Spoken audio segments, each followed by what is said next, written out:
હું હું હું કેમ મારી સાથે નથી રહેતો? હું મારા સિવાય કેવી રીતે રહી શકું છું? હું જન્મ્યો ને એ પહેલા મારું કોણ હતું? કોઈ નહીં. અને મૃત્યુ પામીશ ત્યાર પછી મારું કોણ હશે? કોઈ નહીં. એકલો જ આવ્યો હતો ને એકલો જ જવાનો છું.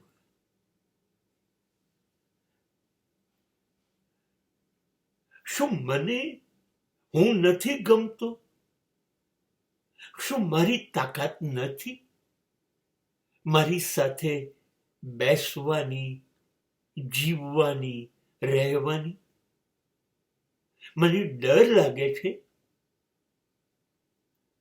હું મારી સાથે બેસીશ તો મારી અંદરથી મને કશું પૂછશે તો હું શું જવાબ આપીશ? આપણને ખબર છે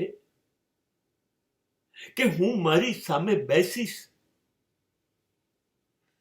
તો મારી ભૂલો, મારી નબળાઈઓ, મારી હલકટાઈઓ મને જીવવા નહીં દે. એટલે આપણે આપણી સાથે બેસતા ડરીએ છીએ. બેસી જ નથી શકતા. કશુંક જોઈએ છે અને કાં તો કોઈક જોઈએ છે. કાં તો ટીવી, મોબાઈલ, સમાચાર પત્રો, કંઈક જોઈએ છે ને એ વગર નથી રહી શકતા. કાં તો સગાઓને બોલાવી લઈએ, આપણે જતા રહીએ. મિત્રો જોઈએ છે, આપણે વ્યક્તિઓ જોઈએ છે.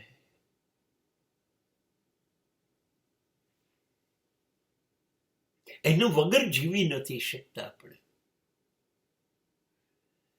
કેટલા બધા બિકન, ડરપોક છીએ કે આપણે આપણી જાતને જ ફેસ નથી કરી શકતા. આપણી જાત આપણને પૂછશે તો આપણી પાસે ખુલાસાઓ નથી.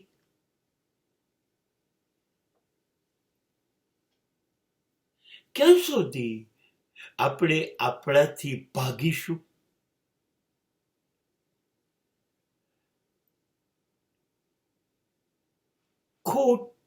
ખોટા રસ્તાઓ ઉપર આપણી જાતને રોકીશું તો આપણે શું છીએ એની ખબર જ નહીં પડે. આપણે ખોવાઈ જઈશું, ખોવાયેલા રહીશું. નહીં, આપણે આપણી સાથે બેસીશું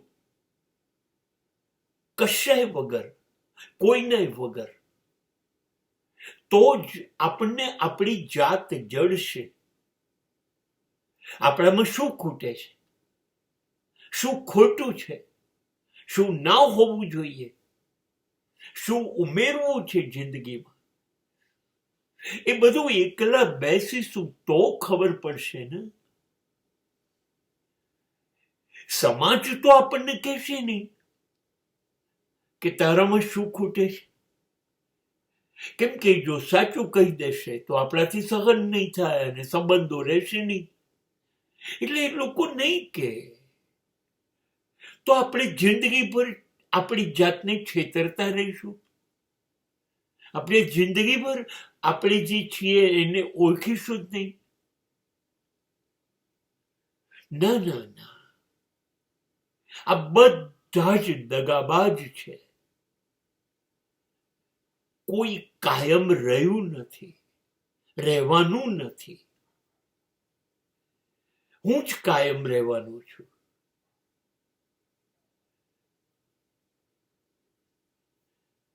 મારું આ દુનિયામાં મારા સિવાય કોઈ હોઈ શકે નહીં. અને જે બધા દેખાય છે, સમય આવશે ત્યારે છોડીને જતા રહેશે? ના ના ના, મારે ટેવ પાડવી જ પડશે. મારી બારણા બંધ કરવા પડશે. એકલો બેસવું, પલાઠી વાળું, આંખ બંધ કરું, બસ જોયા કરું મારા વિચારોને, જોયા કરું મને.